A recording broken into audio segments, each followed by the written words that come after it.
They sealed me inside at dusk. Before I tell you what happened in that tomb, before I reveal the forbidden truth that cost the Obsidian Wardens their existence, I need you to do something. Subscribe to this channel, because what you're about to hear is not sanitized lore. This is not another surface-level breakdown. This is a deep dive into the darkness the Imperium tried to bury. And if you're still here at the end of this story, comment below and tell me where you're watching from: Terra, a hive world, or somewhere in the void between stars. Let me know you heard this testimony, that someone somewhere remembers, because that's what this is about, remembering the forgotten. Now, let me tell you about my night inside the tomb. I am Archivist Secundus Thaddeus Carr, ordained servant of the Administratum, 3rd class, assigned to the Reclamation Office of the Segmentum Obscurus. My duty is documentation. My virtue is precision. My fate, as of 17 hours ago, was to spend one night alone inside the crypt cathedral of the Obsidian Wardens chapter, a tomb that has not been opened in 341 Terran years. The doors closed behind me with the grinding finality of a coffin lid. I stood in the antechamber as the last sliver of pale light vanished, replaced by the dim amber glow of lumens embedded in the walls. They flickered irregularly, casting shadows that seemed to breathe. The air was cold, not the cold of winter, but the cold of stone that has never known warmth, of places where the living are not welcome. The Obsidian Wardens fell during the Gehenna Crusade. 1,300 battle brothers, reduced to fewer than 80. Their fortress monastery was scoured by orbital fire. Their gene seed vaults were cracked open by the enemy and desecrated. What remained of the chapter retreated to this world, Morthaven's Rest, and built this tomb, not as a shrine to victory, but as a monument to extinction. They interred themselves here one by one, as the centuries claimed them. The last warden died in stasis 200 years ago. Since then, the tomb has been left alone, guarded by automated turrets and servitor sentinels. No pilgrims, no mourners, only silence.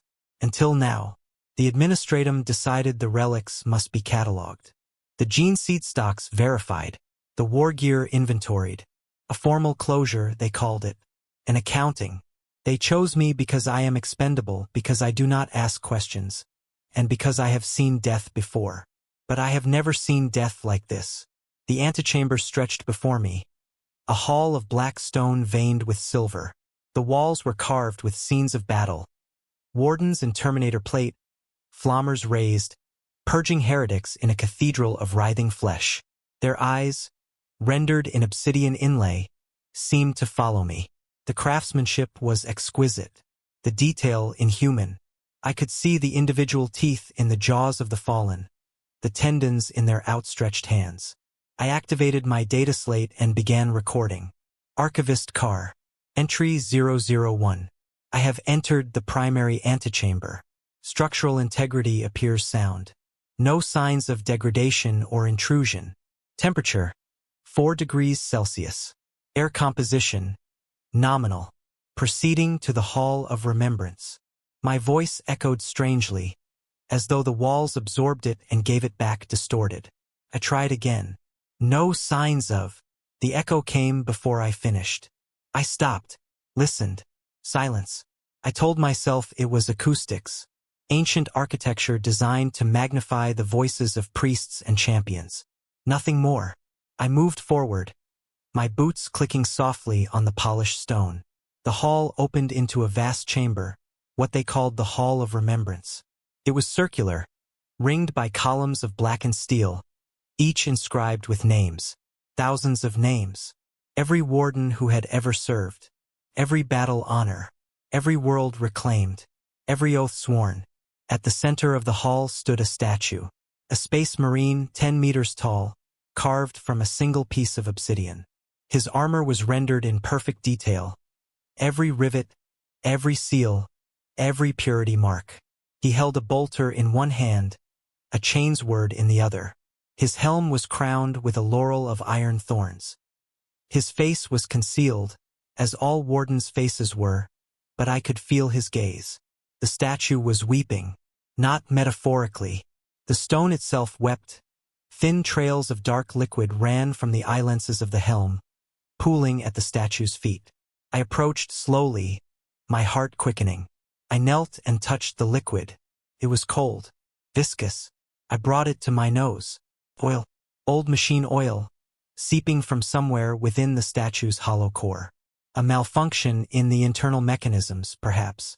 The chapter had embedded hymn speakers and incense dispensers in many of their monuments. This was likely just a failed seal, a crack in the reservoir. But it looked like tears. I stood and wiped my hand on my robe. The sleeve came away black. Entry 002. Hall of Remembrance. Central monument exhibits minor leakage. Cause unknown. No structural. A sound. Distant. Echoing. A low, rhythmic thudding. Like a heartbeat. I froze. Turned slowly. The hall was empty. The columns stood silent. The names watched. The sound came again. Closer. Thud. Thud. Thud. It was coming from below. The crypt levels. I checked my chrono. For hours until dawn. For hours until the doors would unseal. I had a route planned, 12 chambers, 4 levels, systematic documentation. I was to avoid the deep vaults unless absolutely necessary. Those were the burial chambers, where the wardens entombed their dead in sarcophagi of ceramite and faith. But the sound, I descended the first stairwell. The air grew colder. The lumens flickered more frequently, and in the gaps of darkness, I thought I saw movement. Shapes at the edge of vision, gone when I turned. The corridor at the bottom was narrow, lined with alcoves. Each alcove held a suit of power armor, standing upright, empty. Dozens of them.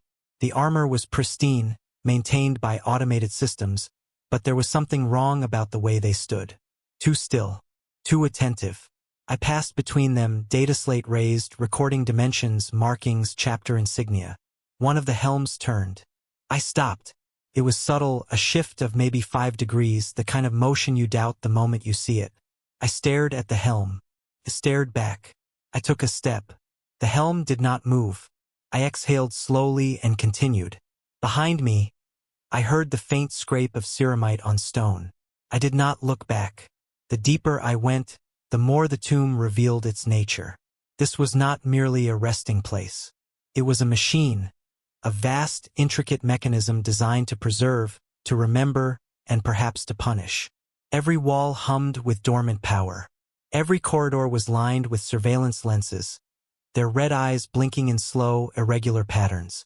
I began to feel watched, not by the dead, but by something that had never been alive. The Obsidian Wardens had been a chapter obsessed with memory. Their librarians practiced mnemonic arts forbidden by other chapters, crafting psychic repositories of battle knowledge, embedding the experiences of the fallen into the very stones of their fortress. When they built this tomb, they did not merely bury their dead, they imprisoned their souls in architecture. I reached the second level, the Hall of Bones. It was aptly named. The walls were not carved with reliefs but constructed from the skeletal remains of chapter serfs, bonded into the stone with some unholy resin. Ribs formed archways. Skulls leered from recesses. Femurs were stacked like columns. The wardens had been a pragmatic chapter, I reminded myself. They believed in waste-nothing efficiency. The bodies of their mortal servants, too honored to discard, too numerous to inter individually, were given to the tomb itself. But the way they were arranged, deformed patterns, spirals, concentric circles, symbols I did not recognize but which made my eyes ache when I tried to focus on them. I forced myself to document, to record, to continue. Entry 007. Second level, Hall of Bones. Structural integration of human remains consistent with reported chapter practices. No signs of. The lights went out. Total darkness. I stood frozen, my breath loud in my ears. The data slate screen cast a faint glow, barely enough to see my own hand. I activated the slate's emergency lumens, a weak cone of white light that pushed back the blackness perhaps 3 meters. The hall looked different in the light. Longer. The walls seemed to curve inward, as though the corridor were narrowing, though I knew that was impossible. I took a step forward, and the cone of light revealed something ahead. A figure, standing in the corridor. I stopped. My throat tightened. It was human-sized, not the bulk of a space marine. Robed, hunched. It stood perfectly still, facing away from me. Hello! My voice cracked. The figure did not move. I took another step. Another. I am Archivist Carr, authorized by. Turned. Not quickly. Slowly, as though underwater. The robe fell back, and I saw the face. It was a serf. A chapter serf. Female. Her skin was gray, mummified, pulled tight over her skull. Her eyes were gone, replaced by dark hollows. But her mouth moved. She spoke. No sound came out, but I could read the shapes her lips made. He is waking. I stumbled backward, my light swinging wildly. When it returned to where she had been, the corridor was empty. The lights flickered back on. I stood there, shaking, staring at nothing. My data slate had stopped recording. The chrono showed only 9 minutes had passed since the lights failed, but it felt like hours. I considered turning back. I considered pounding on the sealed doors and screaming until the servitors outside opened them. But I did not, because I am a servant of the administratum, and we do not abandon our duties. Because I am a coward, and I feared what they would do to me if I failed. Because something in me needed to know. I descended to the 3rd level. The air changed. It was warmer here, not by much, but enough to feel wrong. A tomb should grow colder as you go deeper, not warmer. And there was a smell, faint, organic, like meat left too long in a cold room. The 3rd level was the Vault of Echoes, a long gallery lined with stasis caskets, each containing the preserved body of a warden. They lay in full battle plate, hands folded over their chests, weapons at their sides. I counted 37 caskets, each marked with a name and a date of interment. The stasis fields shimmered faintly, distorting the air above each casket like heat haze. I approached the nearest one and read the inscription. Brother Sergeant Cale Mordrin fell at the siege of Ashengrave. His duty was endless. I looked through the stasis field at the face beneath the helm. His eyes were closed. His expression was peaceful. And then he opened his eyes. I jerked back, nearly dropping the slate. My heart hammered. I stared at the casket. The warden's eyes were open, pale, milky, staring upward. But he did not move, did not breathe. The stasis field held him perfectly still, a single moment frozen in eternity. But his eyes were open. I checked the next casket.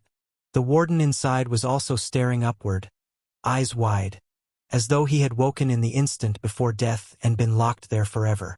I moved down the line. Every casket, every warden, all of them awake, all of them staring. I reached the end of the gallery and found a door. It was massive, reinforced with adamantium, engraved with litanies of warding. A control panel beside it blinked red, sealed, locked, forbidden. But the door was ajar, just slightly, a gap of perhaps 10 centimeters. Enough to see through, enough to hear. I pressed my ear to the gap and listened. Breathing, slow, mechanical, rattling. The sound of ancient lungs struggling to draw air through corroded vents. And beneath it, a voice. So low I felt it more than heard it. A subsonic rumble that vibrated in my bones. Words, repeated over and over in a language I did not know but somehow understood.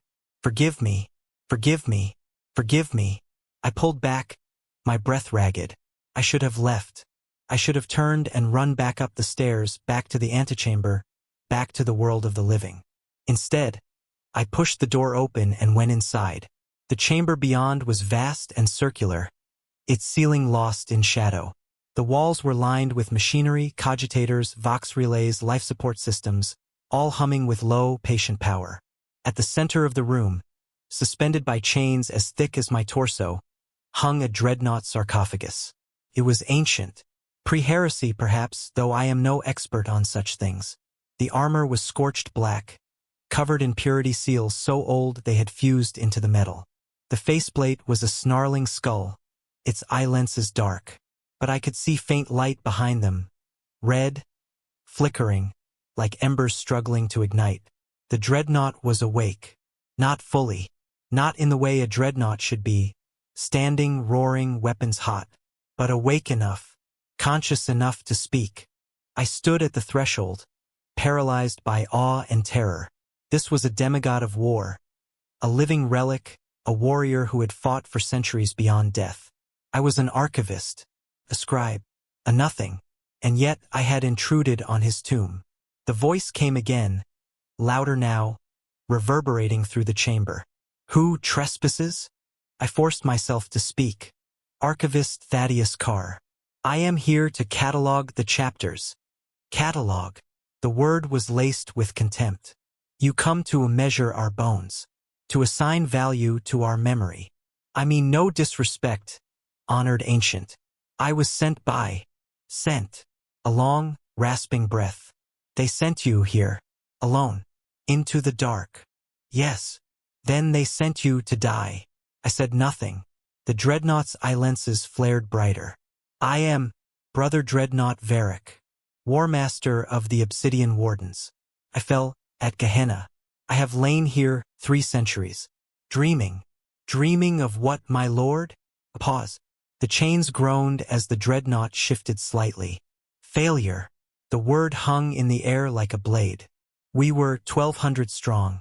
We broke the heretic fleet. We burned their temples. We cleansed 17 worlds. His voice grew softer, almost mournful. And it meant nothing. You served the Emperor. You! The Emperor does not know we existed. The Emperor does not remember the Obsidian Wardens. We were expunged, forgotten, our deeds erased. I felt a chill that had nothing to do with the temperature. Why? I whispered. Because we learned. Because we asked questions. Because we looked into the void. And the void looked back. He fell silent. I waited. The machinery around us hummed. Somewhere above, I heard the faint scrape of ceramite on stone. What did you learn? I asked, though every instinct screamed at me not to. The dreadnought's voice dropped to a whisper. That the Emperor is a lie. I should have fled. I should have covered my ears and run. But I did not. Explain, I said. We fought at Gehenna, a world consumed by the warp. We found a temple, inside a relic, an artifact older than the Imperium, older than the Emperor. It showed us the truth. What truth? That gods are made, not born, that the Emperor is not divine, that he is a weapon, forged to kill gods, and when his purpose is fulfilled, he too will die. I felt my mind struggling to hold the words, as though they were too heavy, too sharp, too forbidden. That is heresy, I said weakly. Yes. Varric's voice was almost tender. And for that heresy we were destroyed, not by the enemy, by our own. The Inquisition came. They burned our fortress, salted the earth, struck our name from every record. We were given this tomb, a cage, a silence. But you lived. No, the dreadnought's eye lenses dimmed. We died. We are still dying. I have been awake for 300 years, unable to sleep, unable to dream, only to remember. I took a step forward, drawn by something I could not name. Why are you telling me this? Because you are the first in 3 centuries to hear my voice. And I am so tired. The chamber seemed to contract around us. The machines whispered in languages I did not know. The shadows deepened. What do you want from me? I asked. Truth.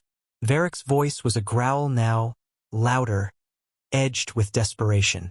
Tell the Imperium we existed. Tell them we were faithful. Tell them we were betrayed. I cannot. If I speak of this, I will be killed. My records will be purged. It will mean nothing. Then you understand our curse. Silence. There is another way, Varric said slowly. What way? Release me. I stared at the dreadnought, my blood turning to ice. Release you. Deactivate the stasis locks. Unseal the vault. Let me walk. One last time. You would be destroyed. The defenses. I know. His voice was calm now, almost serene. But I would be free. I would choose my end. Not rot here, in the dark. I looked at the control console beside the door. A simple sequence. 5 inputs. A confirmation glyph. If I do this, I said quietly, you will be annihilated before you reach the surface. Yes. And I will die. Probably. I laughed. It was a mad, brittle sound that echoed strangely in the chamber. Why would I do that?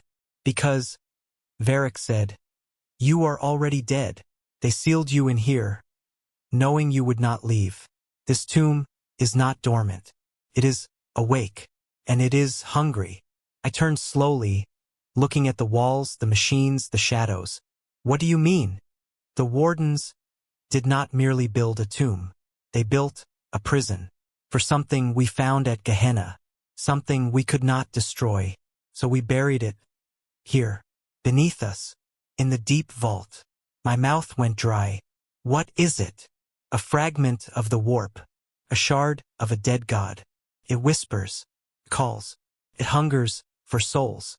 We bound it with our bodies, our bones, our will.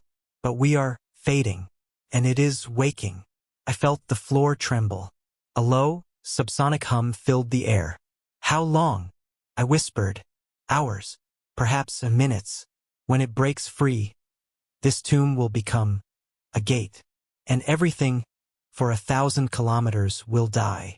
I stared at Varric, at the control panel, at the darkness beyond the door. Release me, Varric said again. I will descend. I will fight it. One last battle. One last stand. And if you fail, then we all die together. I stood there, trembling, my mind fragmenting under the weight of the choice. Finally, I walked to the console and placed my hand on the activation rune. Forgive me, I whispered. No, Varric said. Thank you. I pressed the rune. The chamber erupted in light and sound. Klaxons screamed. Red emergency lumens blazed to life, bathing everything in crimson. The chains suspending Varric's sarcophagus hissed and retracted, lowering him slowly to the floor. The dreadnought systems roared to life, hydraulics groaning, power cores igniting, weapon mounts cycling through activation sequences. I stumbled backward as the massive war machine settled onto its feet with a thunderous crash. The floor cracked beneath its weight. Varric stood fully upright for the first time in 3 centuries, his faceplate glowing with furious light. Archivist! His voice boomed through external Vox speakers, no longer the broken whisper of before. Run! I did not need to be told twice. I bolted from the chamber as Varric turned toward a section of the far wall. He raised his right arm, a massive assault cannon, and opened fire. The roar was deafening. Shells tore through the stone, punching through meters of reinforced masonry as though it were parchment. Dust and debris exploded outward.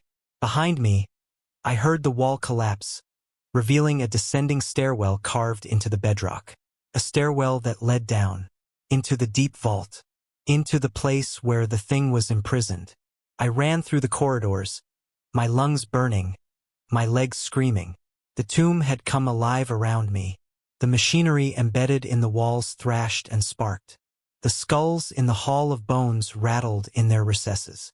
The stasis caskets in the Vault of Echoes shattered one by one, their fields collapsing, their occupants tumbling out, ancient corpses in power armor, hitting the ground with hollow clangs. But they did not stay down. I saw it as I passed the gallery. One of the fallen wardens, Brother Sergeant Mordrin, the first I had seen, began to move. His limbs jerked spasmodically, pulled by invisible strings. His head turned toward me, jaw hanging open, eyes glowing with sick green light. Not warp taint, not chaos corruption. Something else. Something older. The tomb's machine spirits, driven mad by centuries of exposure to the imprisoned fragment, were reanimating the dead. I did not stop. I could not. Behind me, I heard the clatter of ceramite, the grinding of ancient servos, the wet rasp of desiccated throats screaming liturgies of hate. I reached the stairwell to the second level and nearly collided with a figure descending. The serf, the same one I had seen before. She stood on the stairs, blocking my path, her hollow eyes fixed on me. "He is waking," she said, and this time I heard her voice, dry, crackling, like wind through dead leaves. "He is waking, and we will all be consumed." "Let me pass," I gasped. "There is no passage. There is no escape. There is only the hunger. It has always been the hunger." She reached for me, her fingers bone-thin, nails black and cracked. I shoved past her, feeling her cold hands brush my shoulder. She did not resist. She simply stood there, repeating her words as I climbed. "He is waking. He is waking. He is waking." I reached the first level, the Hall of Remembrance. The great statue of the warden still stood at the center, still weeping its oil tears. But now the liquid pooled thick around its base, spreading outward, reflecting the emergency lights in swirling patterns. Not oil. Blood. I could smell it now, metallic, rotten, centuries old. The statue was bleeding from cracks in the stone, arterial sprays that should not be possible. I heard footsteps behind me, heavy, dragging. I turned and saw them emerging from the corridors. The dead wardens, dozens of them, shambling in their corroded plate, weapons clutched in nerveless hands. They moved with terrible purpose, converging on the hall, drawn by something I could not see. They were not coming for me. They were going down, back toward the deep vault, toward Varric. I understood then. The tomb's defenses, its machine spirits, its reanimated guardians, all of it was designed for one purpose: not to keep intruders out, to keep the prisoner in. And I had released the only warrior capable of fighting it. I ran for the antechamber, for the sealed doors. I pounded on them, screaming, knowing it was futile. The doors would not open until dawn. For more hours. An eternity. Behind me the floor trembled. A low, resonant tone filled the air. So deep it bypassed my ears and vibrated directly in my chest, my bones, my skull. It was a sound I felt rather than heard, a frequency that unmade thought. And then I heard Varric's voice, distant but clear, echoing through the tomb's Vox network. "It is vast. Emperor, forgive me. It is vast." The sound of weapons fire, explosions, screaming metal. "I will hold. I will hold as long as..." The Vox cut out. Silence. Then laughter. Not Varric's. Not human. Not anything that should have a voice. It came from everywhere and nowhere. A wet, bubbling sound like drowning in mud. It rose in pitch and volume until it was a cacophony, a choir of madness, echoing through every corridor, every chamber, every crack in the stone. The lights went out again. I stood in absolute darkness, pressed against the sealed doors, my mind fracturing. Something moved in the black. Many somethings. I heard the shuffle of feet, the scrape of claws, the wet slither of things without bones. They were coming up from below, spilling out of the deep vault, flooding the tomb. I fumbled for my data slate, activated its lumen, and wished I hadn't. The hall was filled with shapes. Twisted, wrong, impossible. Bodies that had too many limbs or not enough. Faces stretched into howling masks. Flesh that pulsed and writhed as though infested with worms. They were not demons. Demons have form, purpose, identity. These were fragments, echoes, the leftover nightmares of a dead god's dreams, given shape by the tomb's corrupted machinery. And they saw me. I screamed and ran, not toward the doors, but deeper into the tomb. It was madness, but it was the only option. The antechamber was filling with those things.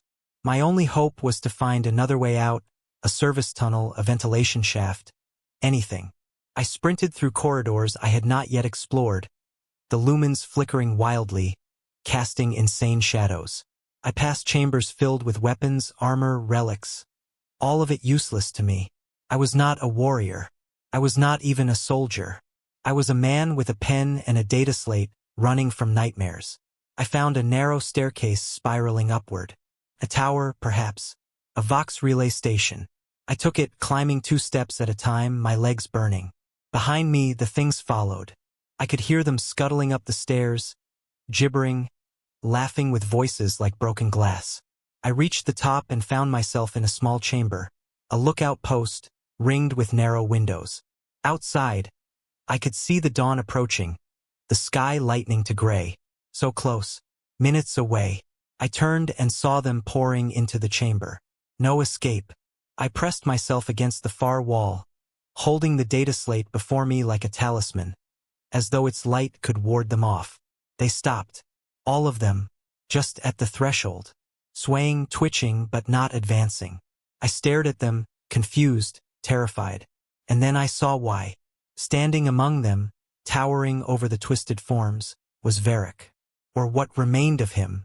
His armor was shattered, half his faceplate torn away, revealing the withered skull beneath. One arm hung useless, the assault cannon a smoking ruin. But he still stood. "Archivist," he rasped, his voice distorted, barely audible. "You still live."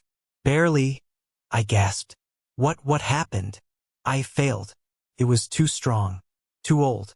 I wounded it, but I could not kill it. It is coming." As if in response, the floor shook. The walls cracked. The dawn light streaming through the windows flickered and dimmed, as though something vast had passed between the world and the sun. "Then we're dead," I said flatly. "Yes." Varric took a step forward, scattering the creatures. "But not yet." He raised his remaining arm, a power fist, its energy field sputtering weakly, and pointed toward the windows. "Jump!" I looked outside. The tower was at least 30 meters high. The ground below was bare rock. "I'll die. You will die here, or there. Choose." The creatures began to advance again. Behind them, I saw something else emerging from the stairwell. Something massive, formless. A writhing shadow that devoured light. I ran to the window and looked down. Then I looked at Varric. "Thank you," I said. "No," he replied. "Thank you for letting me choose." I climbed through the window and jumped. I fell. The air screamed past me. The ground rushed up. I had time for a single coherent thought. This is not how I imagined I would die. I struck something hard, and the world exploded into pain. But I was not dead. I lay on my back, staring up at the lightning sky, every nerve in my body shrieking. I had landed on a slope, loose scree and gravel, and tumbled perhaps 20 meters down. My left arm was broken. My ribs were cracked. My face was a mask of blood. But I was alive. I forced myself to sit up, gasping, and looked back at the tomb. The tower was collapsing. Stone and metal buckled inward, folding like wet parchment, drawn into the dark shape that now emerged fully from the structure. It was vast, a roiling cloud of shadow and half-formed limbs, eyes opening and closing at random across its surface, mouths screaming in languages that predated thought. This was the prisoner, the fragment of the dead god, and it was free. It poured out of the tomb like smoke, spreading across the ground, consuming everything it touched. The automated turrets fired uselessly, their shells passing through the shadow without effect. The servitor sentinels collapsed, their circuitry overloaded by proximity to something so fundamentally wrong. I tried to stand and fell. My legs would not hold me. I began to crawl, dragging myself across the rocks, away from the tomb, away from the shadow. Behind me, I heard a sound, a roar, distorted and inhuman, but recognizably Varric's voice. I looked back. The dreadnought had emerged from the collapsing tower. He stood at the edge of the ruin, his armor sparking, his systems failing, and he raised his power fist toward the shadow. "For the Emperor," he bellowed. "For the Wardens. For the Forgotten." He charged. Not toward safety, not toward escape, toward the shadow, into it. The power fist ignited, blazing with the last reserves of his reactor. He swung, and the fist connected with something solid within the formless mass. There was a sound like reality tearing, and the shadow recoiled, shrieking in 1,000 voices. Varric swung again, and again, each strike tearing pieces from the entity, scattering them like ash. But it was not enough. The shadow enveloped him, I saw his armor begin to corrode, to dissolve, eaten away by the unlight. His Vox speakers screamed static. His reactor flared, burning hotter, brighter, overloading. Archivist. His voice, barely recognizable, cut through the chaos. Remember us. And then he detonated. The explosion was blinding. A sphere of white fire erupted from Varric's position, consuming the shadow, the ruin, everything within 100 meters. The shockwave slammed into me, hurling me backward, and I lost consciousness. When I woke, the sun was fully risen. I lay in the rubble, half buried in dust and ash. My body was a single throbbing mass of agony. I could not move my left arm. My vision swam, but I was alive. I turned my head and looked toward the tomb. It was gone. Where the crypt cathedral had stood, there was only a crater. A vast, smoking pit in the earth, its edges fused into black glass. Nothing remained. No walls, no relics, no wardens, only silence. I lay there for a long time, staring at the sky, listening to the wind. Eventually, I heard voices, distant, coming closer. A search party. The administratum had sent servitors and overseers to retrieve me at dawn. They found me half dead in the rocks, delirious, covered in blood.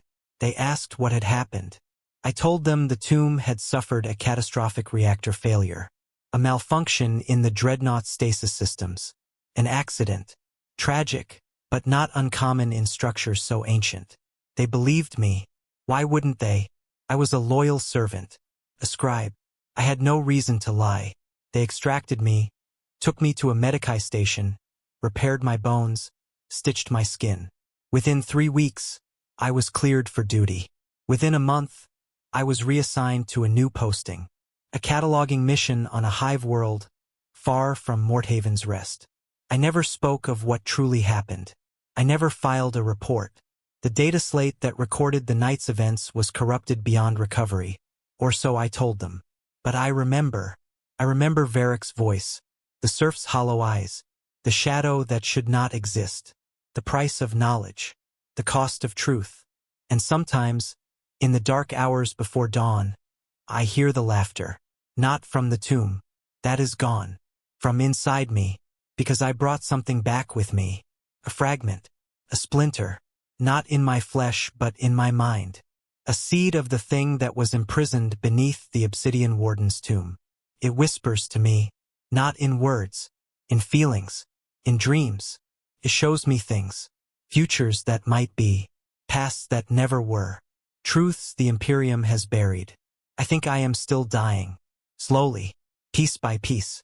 But until then I will remember, for the obsidian wardens, for Varric, for the forgotten, because that is all we can do. Remember the dead, and pray they do not remember us. 3 months after Morthaven's rest, I began to lose time, not in the ordinary sense. I am not speaking of distraction or fatigue. I mean hours, sometimes entire days, would vanish from my memory. I would find myself standing in a corridor with no recollection of how I arrived there. I would wake in my quarters holding a stylus, having written pages of text I could not remember composing. The text was always the same. Fragments, litanies, warnings. They are coming. The sealed gates will open. The tomb is only the first. I burned the pages. I prayed. I subjected myself to every sanctioned ritual of mental purification available to a man of my station. Nothing helped. The whispers grew louder. They came not as voices, but as certainties. Sudden, invasive thoughts that were not mine but felt as though they had always been there. I would be filing a requisition form and suddenly know, with absolute clarity, that the administratum official across from me had been dead for 3 days, his body inhabited by something wearing his skin. I would be walking through a market and feel the presence of a demon lurking in the crowd, unseen by anyone else, feeding on the despair of the destitute. I saw things no one else saw, heard things no one else heard. I was going mad, or I was being enlightened. I could not tell the difference anymore. I requested a transfer to the most remote posting I could find, a data archive on a frozen moon orbiting a dead star, a place where I would be alone. where I could not endanger anyone else. They granted it without question. I think they were relieved to be rid of me. I had begun to disturb them, though I could not say why. Perhaps it was the way I stared too long, or the way I flinched at shadows, or perhaps they, too, heard the whispers and did not want to acknowledge them. The archive was a tomb in its own right, a sphere of black iron embedded in the ice, housing 10,000 years of records no one would ever read. There were no other personnel, only servitors, blind, deaf, lobotomized things that tended the machines and ignored me.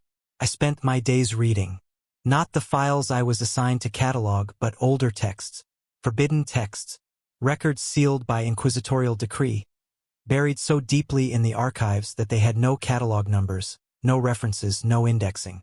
I do not know how I found them. The whispers guided me. They told me where to look, what to read, what to understand. I learned the truth the Obsidian Wardens had discovered, that the Emperor is not a god, that he is a construct, an artificial being created during the dark age of technology by a cabal of psychic engineers who sought to weaponize belief itself. They succeeded. They built a being capable of absorbing the faith of trillions and converting it into tangible power. But they lost control. The Emperor consumed his creators. He rewrote his own origins, embedding himself in human mythology as a figure who had always existed. He became the anathema, the great enemy of chaos, not because he opposed it, but because he was designed to replace it, to become the fifth, the ultimate, the final god. But the plan failed. Horus's betrayal was not a rebellion. It was a failsafe, a desperate attempt by those who still remembered the truth to stop the Emperor before he could complete his ascension. They failed too. Now the Emperor sits on the golden throne, neither alive nor dead, trapped in a state of perpetual becoming. Every soul sacrificed to him, every prayer offered, every act of faith, all of it feeds the metamorphosis. When it completes, he will rise, and the galaxy will burn, not because he is evil, but because gods do not coexist. When he ascends, the four will be annihilated. The warp will collapse, and every soul bound to it, every human, every psychic, every living thing touched by the Immaterium will die. The Wardens learned this. They tried to warn the Imperium. The Imperium killed them for it, because the Imperium cannot survive the truth. It is built on faith. Remove the foundation, and the entire structure collapses. I sat in the archive, surrounded by forbidden knowledge, and I understood why the Wardens had been silenced. And I understood why I had been allowed to live. Because I am a vector, carrier. The fragment I brought back from the tomb is spreading. Not in flesh but in thought.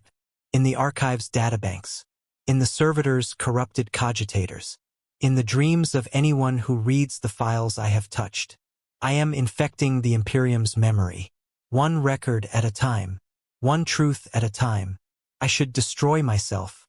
Erase the contamination. But I cannot. Because part of me, perhaps the part that is no longer me, wants this. Wants the truth to spread. Wants the Imperium to know what it has become. What it is becoming. And so I continue. Catalog. I file. I transmit. And I wait. One night, or what passes for night on a moon with no sun. I woke to find my quarters filled with figures. They stood in the shadows, motionless, watching me. I recognized them. The Obsidian Wardens. All of them. Not as they had been in the tomb, reanimated corpses, but as they had been in life. Proud. Armored. Perfect. Varric stood at the center, whole again. His helm removed. His face stern and sorrowful. Archivist, he said. You have become what we were. A keeper of forbidden truth. A heretic by necessity. I sat up slowly, my heart hammering. Are you real? Does it matter? I had no answer. You carry the fragment, Varric continued. It has rooted itself in your mind. You are becoming its vessel, its voice. I don't want this, I whispered. Neither did we. But the burden was placed upon us nonetheless. And we bore it until we could bear it no longer. What do I do? Varric stepped closer. His expression softened. You do what we could not. You survive. You endure. You speak the truth, even if no one listens, even if it destroys you. And if I refuse, then the fragment will consume you, and it will find another, and another, until someone listens. The other wardens began to fade, their forms dissolving like smoke. Wait, I said. What happens when it completes? When the Emperor ascends? Varric paused at the threshold of shadow. Then we will all be free, he said. In the only way that matters. He vanished. I was alone again. I sat in the dark, trembling, and I realized I was weeping. Not for myself. Not for the wardens. For the Imperium. For humanity. For the trillions who would die never knowing why. And I knew with terrible certainty that I could not stop it. No one could. The tomb had been a warning. The fragment, a prophecy. And I was its witness. I stopped filing reports. There was no point. The administratum did not read them anyway. My posting was a punishment, a burial, a way to remove me from sight without the scandal of execution. I was permitted to exist only because I was forgotten. But I was not alone. The servitors began to malfunction. Small things at first, mistasks, erratic movements, vocalizations where there should be silence. Then larger aberrations. I found one standing motionless in the archive's central vault, staring at a blank wall, whispering a string of numbers that, when translated, formed a single phrase. He is waking. I deactivated it. The next day, another servitor exhibited the same behavior. And another. Within a week, all of them stood in the vault, whispering in unison. I should have feared them. Instead, I felt kinship. We were all vessels now. I began to dream of the tomb, not as it had been, but as it would be. I saw a galaxy-spanning network of tombs, each one sealing a fragment of the dead god. Thousands of them, hidden in fortress monasteries, shrine worlds, inquisitorial black sites. All of them failing. All of them leaking. The Imperium had fought the gods and thought it had won. But you cannot kill gods. You can only imprison them. And prisons do not last forever. I saw the Emperor on the golden throne, his body a withered husk, his mind an inferno. I saw the Astronomicon flicker. I saw Terra itself begin to sink into the warp, dragged down by the weight of 1,000,000,000,000 prayers. I saw the moment of ascension, and I saw what came after. Nothing. Not fire. Not war. Not apocalypse. Just nothing. A vast, silent void where the galaxy had been. The Emperor and the Four, locked in final combat, annihilating each other and everything bound to them. Humanity. Xenos. Worlds. Stars. All of it erased. Not destroyed, but unmade. Retroactively expunged from existence, as though it had never been. I woke from these dreams screaming, but the servitors did not hear me. They continued their whispering, their litany, their warning, and I began to understand. The fragment was not a weapon. It was a record, a memory, the last remnant of a god who had been erased the same way. A god who had tried to warn the universe before it was too late. And it had failed, just as the wardens had failed, just as I was failing. But failure, I realized, was not the end. It was a beginning, because every warning, no matter how ignored, leaves a mark. Every truth, no matter how buried, echoes. And echoes can be heard by those who listen. I returned to the forbidden texts. I cross-referenced dates, incidents, anomalies. I found patterns. The Obsidian Wardens were not the first chapter to be expunged. They were not even the 100th. Over 10,000 years, dozens of chapters had been erased for the same reason, learning truths the Imperium could not tolerate. But the erasures were incomplete. Always there were survivors, fragments, records hidden in places like this archive, preserved by scribes who did not understand what they were preserving.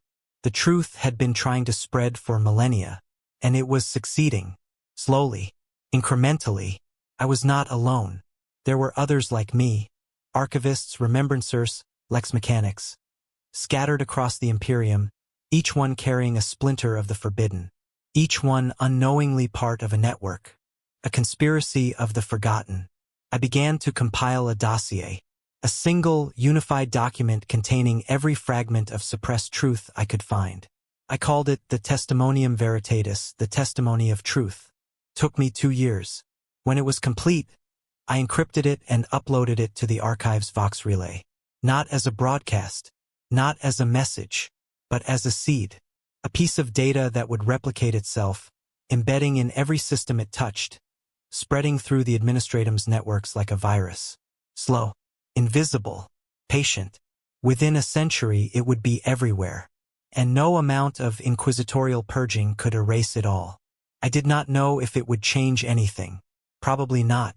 The Imperium is too vast, too entrenched, too desperate to survive to tolerate doubt. But it would be there, waiting, for someone to listen, for someone to act. And when the Emperor ascends, when the end comes, there would be a record, a testament, proof that we knew, that we tried, that we were not simply cattle led to slaughter. I finished the upload and sat back, exhausted. The servitors had stopped whispering. They stood motionless, their tasks abandoned, their systems overloaded by the fragment's influence. I walked among them, past rows of frozen mechanicals, and I felt a strange sense of peace. I had done what I could. The burden was lifted. For the first time since Morthaven's rest, the whispers were silent. And then I heard footsteps. I turned. A figure stood at the archive's entrance. Human-sized, robed. I could not see their face. "Thaddeus Carr," the figure said. The voice was distorted, augmented by vox grills. "You are under arrest for crimes against the Imperium. Heresy, sedition, corruption of sacred data." I did not run. I did not plead. I stood and faced them. "Which inquisitor sent you?" I asked calmly. "That is not your concern." "It is, actually, because you're too late." The figure paused. I saw their hand move toward a weapon. "The data is already seeded," I continued. "You can kill me. You can destroy this archive. But the testimonium is spreading. Within weeks, it will be on 1,000 worlds. Within years, 1,000,000. You cannot stop it." The figure did not respond. "So go ahead," I said. "Shoot me. Burn this place. It won't matter." They raised a bolt pistol. I closed my eyes. The shot never came. When I opened my eyes, the figure was gone. I stood alone in the archive, surrounded by silent servitors, and I laughed. Not from joy, from exhaustion, from relief. I had won.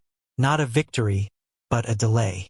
A small, fragile act of defiance against the inevitable. It would not save humanity. It would not stop the Emperor. It would not bring back the Wardens. But it would be remembered. And that, I realized, was enough. The days after the figure's departure blurred together. I did not leave the archive. I could not. Something had changed in me, not physically, but fundamentally. I no longer needed sleep in the ordinary sense.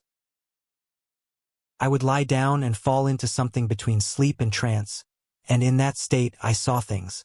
Other archives, other scribes, other fragments spreading. The testimonium was replicating faster than I had anticipated. It had reached data nodes on Forge worlds, cathedral libraries on Shrine worlds, even the deep vaults of the Inquisition itself. Wherever it appeared, it left a mark, a doubt, a question, a fracture in the certainty that held the Imperium together. I watched through the eyes of those who found it. I felt their confusion, their horror, their denial. Most dismissed it as corruption, heretical propaganda. But a few, a precious, dangerous few, read it and believed. And those few began to search for more. The network was forming, not through coordination or conspiracy, but through the simple act of seeking truth. People connected to people, information connected to information, and slowly, invisibly, a web of forbidden knowledge spread across the Imperium. I was its origin, its patient zero. But I was no longer its keeper. It had outgrown me. It no longer needed me. And that was when the dreams began. Not dreams of the Emperor or the tomb. Dreams of the Wardens themselves. Of their final days, their desperation, their choice to build the tomb and imprison the fragment rather than let the Inquisition destroy them entirely. I saw Varric standing in the ruins of their fortress monastery, surrounded by the corpses of his brothers. And I heard his thoughts as clearly as if they were my own. We have failed. But our failure will endure longer than their victory. He had known. All of them had known. They were not building a grave. They were building a time bomb. A truth buried so deeply that it could not be discovered until the Imperium was strong enough to hear it, or desperate enough to need it. I was the detonation. The tomb had been designed to infect anyone who entered. Not with chaos, but with knowledge. The fragment was not a weapon. It was a library, a repository of everything the Wardens had learned about the Emperor's true nature. And I had carried it out into the Imperium, exactly as they intended. I wept when I realized this, not from sorrow, but from awe. The Wardens had sacrificed themselves not to stop the truth, but to preserve it, to ensure it would survive. They had made me their heir, and I had fulfilled my purpose without even knowing it. But the Inquisition was not blind. They came again.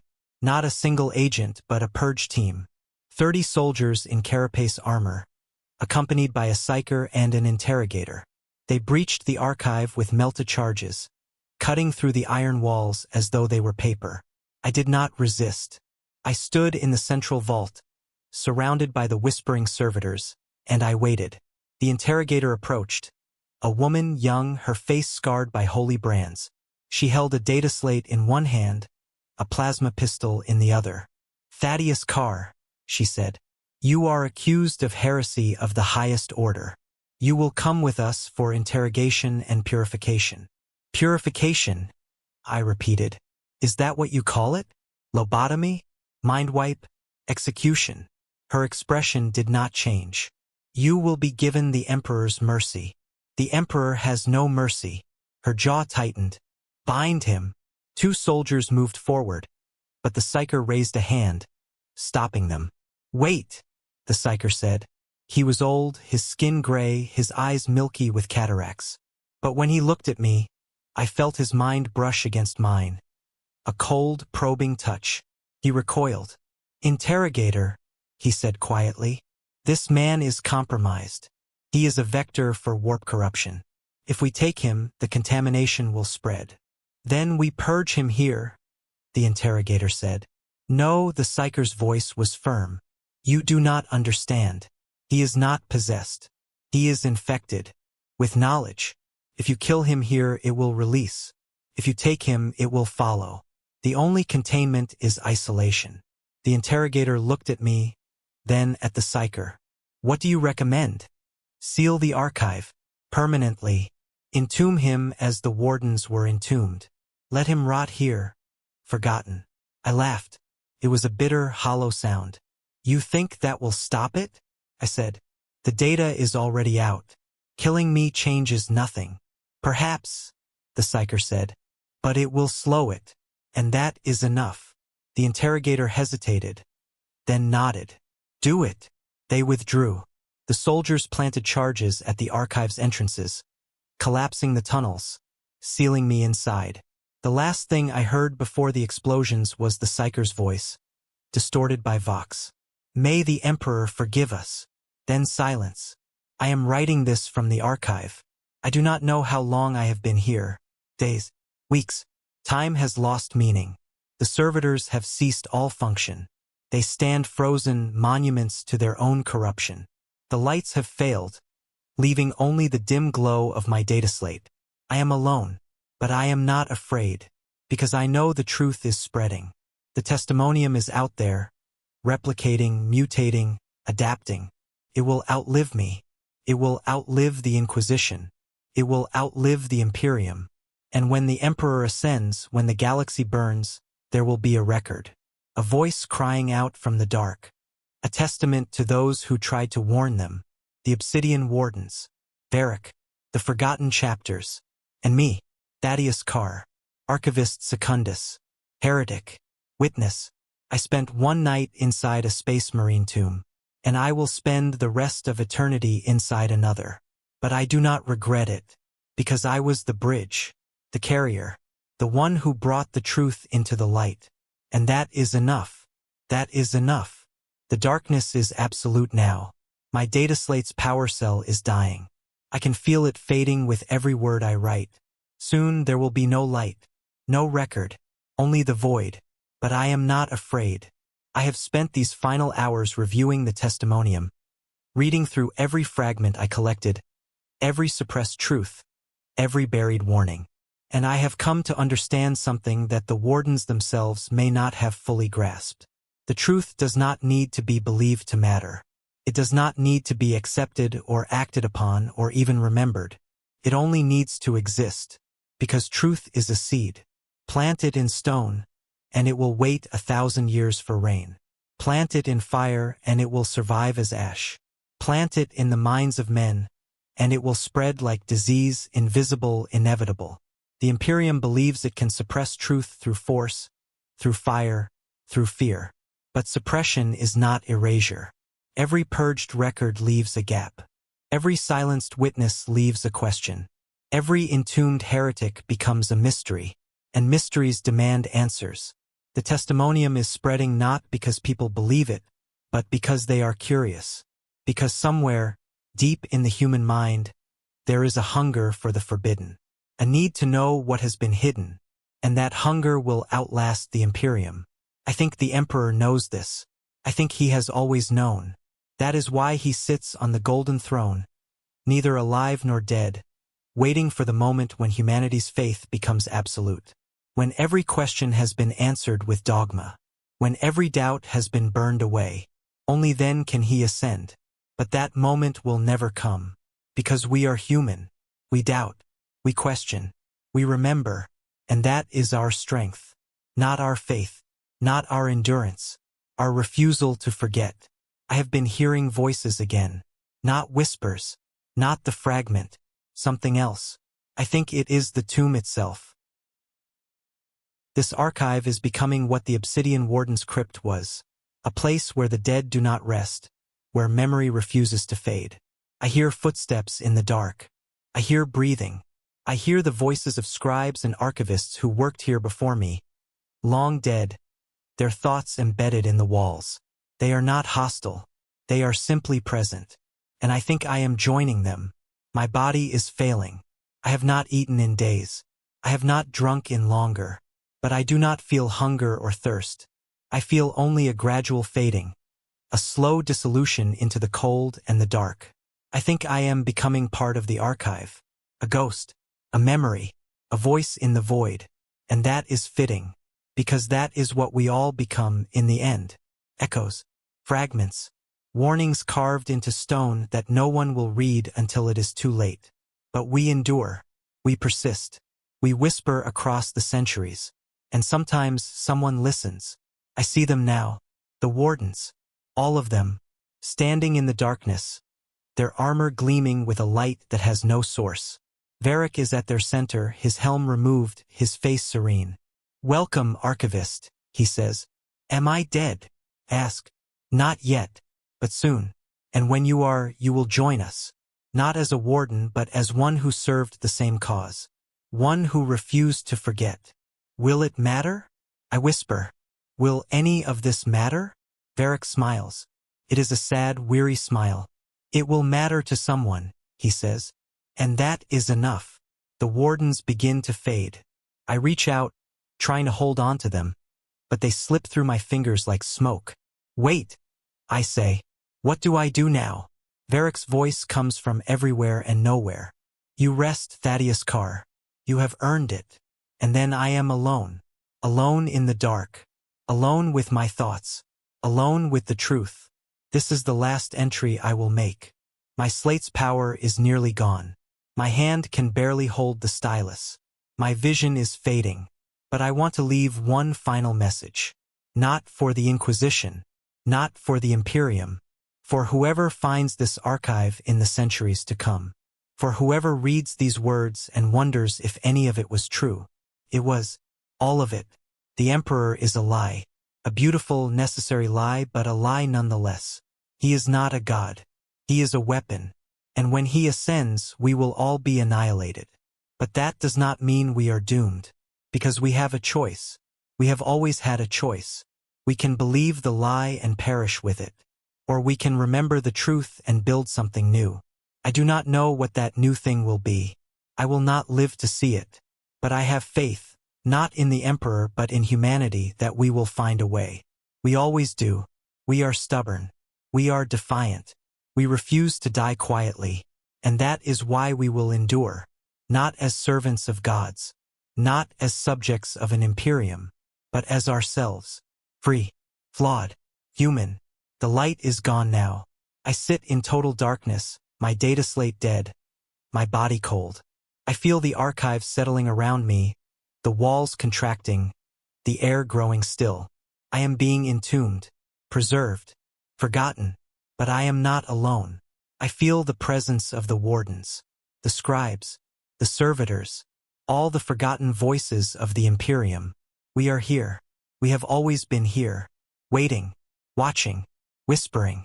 And when the end comes, when the Emperor rises and the galaxy burns, we will still be here, bearing witness, remembering, because that is what we do. That is all we can do. I close my eyes. I feel my heartbeat slow. I feel my breath fade. And in the last moment before the darkness takes me, I hear a voice. Not Varric's, not the wardens, not the fragments, my own. And it says, I was here. I mattered. I remembered. And that is enough.